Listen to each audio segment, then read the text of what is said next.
Tell a real estate story. Yeah. What was that phone call you were on? Brand new, fresh real estate story. So this brand new, fresh real estate story is actually from about 2 years ago. When Andy and I first started I Love Real Estate Stories, we recorded a ton of stuff. And I was going through that stuff the other day, and I found the recordings that I'd made of conversations I had with Andy about the home build that he and his wife were doing for their personal residence. And they were building because they could never agree upon things that they both liked in an existing home. What ended up happening was, I think, really kind of cool and something I think you'll enjoy watching. So check it out.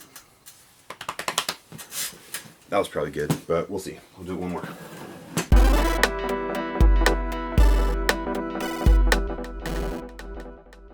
We bought this lot, so we knew we were moving to that lot. We had these plans, we knew we were doing that, but we just been having this just like stupor of thought, for lack of a better word. We're just like, God, what's going on? Like, we felt great about the lot. We knew we were moving all this stuff. This is our lot right here. Right here over here. There's kind of this buffer of all these trees that are always going to be there, which we love, and these walking trails go north and south. It's great. We met with our builder and design guy and at some houses that the builder had done.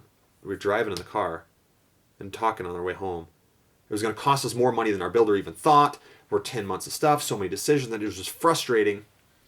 And then to see that, thinking, even if I could walk into that house that cost more to build than ours was going to cost you, neither one of us wanted that house. And that was frustrating. We had the sinking feeling. And this was about noon or 1 o'clock. We were home. I was just kind of searching a local site, and I searched on the MLS. And there was 2 houses that came up. They were kind of interesting. I said, hey, let's just go see it. Let's go to dinner, relax, and just see it. And it was purely just to go see the home, just from a standpoint of, let's see what you can get. Let's just see if, aesthetically, if we like it. Because we just done that earlier this morning with 2 houses he built, just to kind of see what we like. I know which house I don't like. I know, same here.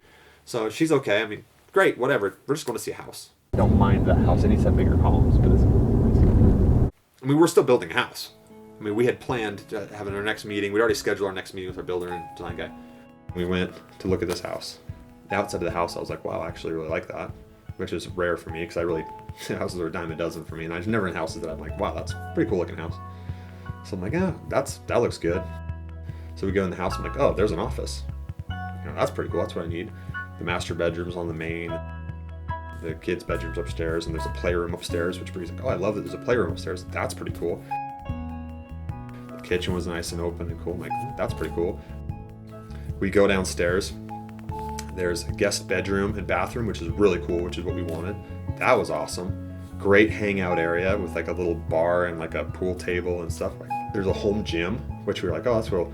That was really cool. We imagined doing that. When we altered our plans recently, we added that in there, like, oh, that's really cool. We had written into our plans in the kids' playroom to have like the cool, like, tree house, kind of like cool, like built in. There's one already there. There's a slide there.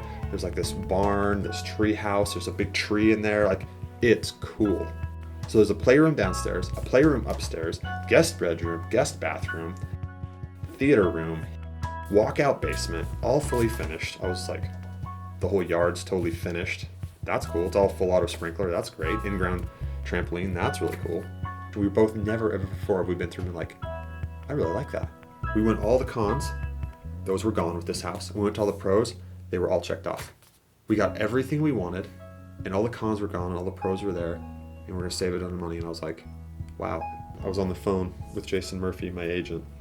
I was talking to him about the whole thing. I said, as crazy as this is, man, like, I've been planning on building for a year and a half. And I was like, when I saw this house last night, I'm like, we're gonna put an offer on it. He's like, are you serious? I'm like, yeah, dude, we're gonna put an offer on it. I said, I think that's the house. That's where we're gonna be.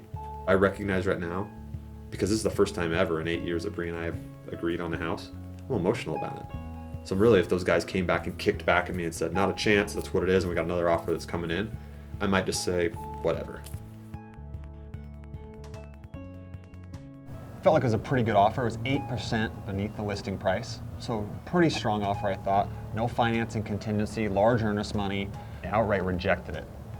And my agent called me back, was like, really? They're not going to counter? They're not going to do anything? They're not going to counter it where they would like to be? And the guy was like, no, he decided he didn't want to counter it. I'm hopeful that we can make something work out because I'm a willing buyer. He seems to be a willing seller, so I'm sure we can work something out. We met him more than halfway from the 15,000 gap we were. I felt like that was really fair, and they accepted. It's okay. And we were like, whew, pretty exciting because we were thinking it was going to be about a year before we were moving, and now it's looking like 6 to 8 weeks. Finished, nice, and this house was like I just described.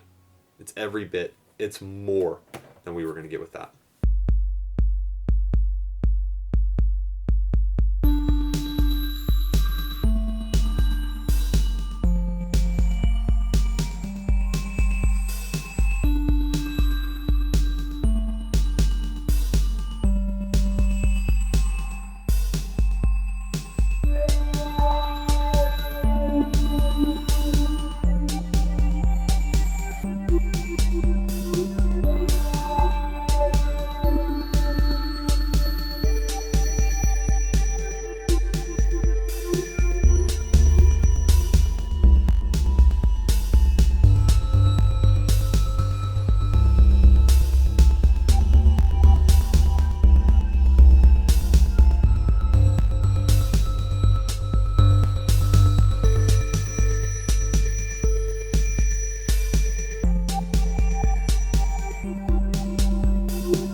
So funny having him here. You're not even recording this. I know. Well, it's funny that you're like neither seen nor heard, and we're having the same conversation we would have without you here. But it's like you're here. You know it's not going to get used. We literally record for hours and hours and hours, and we don't use it. No. You just don't use it.